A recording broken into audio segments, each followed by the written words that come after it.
నమో శ్రీనివాసాయ నమః. నమో వెంకటేశాయ నమః. అందరికీ నమస్కారం అండి.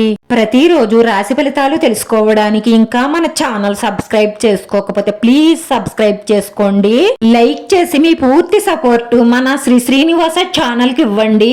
ఈ వారం రాశి ఫలితాలలో గోచార్య రీత్యా వృషభ రాశి వారు ఎటువంటి శుభాశుభ ఫలితాలను పొందుతారో తెలుసుకోవడానికి ఈ మన వీడియోని ఎక్కడా స్కిప్ చేయకుండా చివరి వరకు చూడండి.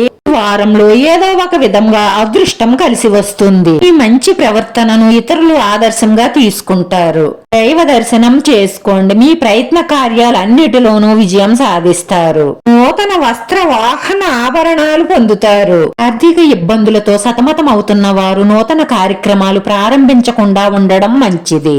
వచ్చిన అవకాశాలను సద్వినియోగపరుచుకోవడానికి మంచి నిర్ణయాలు తీసుకోండి. జీవితంలోకి మంచి భాగస్వామి రావాలి అని కోరుకుంటున్నట్లయితే ఆ కోరిక తప్పకుండా తీరుతుంది. మీ మనసుకు నచ్చినటువంటి ప్రేమను దక్కించుకునే అవకాశాలు ఎక్కువగా గోచరిస్తున్నాయి. కావలసిన మీ ప్రేమ భాగస్వామి కోసం మీరు చేసే అన్వేషణ పూర్తవుతుంది. మనసుకు సంబంధించిన రిలేషన్ బాగుంటుంది. ఆ ఉద్వేగంలో గీత దాటిన వారికి పెళ్లి చేసుకోవాలన్న ఆలోచన వస్తుంది. మీరు పట్టుదలతో ఆత్మధైర్యంతో పనులు పూర్తి చేయవలసి ఉంటుంది. వృధా ప్రయాణాలు చేయవలసి వస్తాయి. వ్యాపార రంగాలలో లాభాలుంటాయి. రుణ ప్రయత్నాలు చేయవలసి వస్తాయి. నూతన కార్యక్రమాలకు శ్రీకారం చుడతారు. బంధుమిత్రుల సహాయ సహకారాలు కొంత ఆలస్యంగా దొరుకుతాయి. విదేశాలు వెళ్లడానికి ప్రయత్నాలు చేస్తున్నట్లయితే ఆ ప్రయత్నాలు చాలా వరకు ఫలిస్తాయి.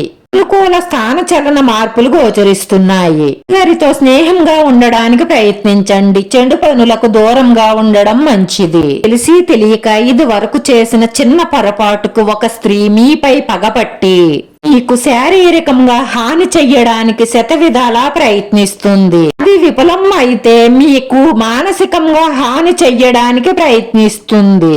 మీరు కొంచెం జాగ్రత్తగా ఉండండి. జీవితాన్ని సమతుల్యంగా కాపాడుకోండి. ఆనందంగా జీవించండి. ఈ వారంలో మీ బలహీనతలు ఏమిటో తెలుసుకుని వాటిని బలంగా మార్చుకుంటారు. ఈ రాశి వారి పరిహారం వచ్చి తమలపాకుపై పచ్చ కర్పూరం పెట్టి పైన వంకో తమలపాకు పెట్టి దాన్ని పొట్లం కట్టి ఈ ఇష్టదైవం దగ్గర పెట్టి మనస్ఫూర్తిగా దండం పెట్టుకుని మీరు బయటకు వెళ్లేటప్పుడు దాన్ని జేబులో ఉంచుకోవడం వల్ల మీకున్న ఆటంకాలన్నీ తొలగిపోయి మీరు మొదలు పెట్టే ప్రతి పని కూడా పూర్తవ్వడమే కాకుండా మానసిక ప్రశాంతతతో సంతోషంగా ఉంటారు.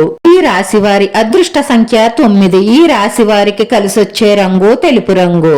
వీడియో నచ్చితే లైక్ చేయండి. మీ లైక్ మాకు ఎంతో విలువైంది. మీరు లైక్ చేయడం వల్ల ఈ వీడియో కొంతమందికి చేరుతుంది. మన శ్రీనివాస ఛానల్ ని ఆదరించండి. అందరికీ ధన్యవాదాలండి. నమో వెంకటేశాయ నమః.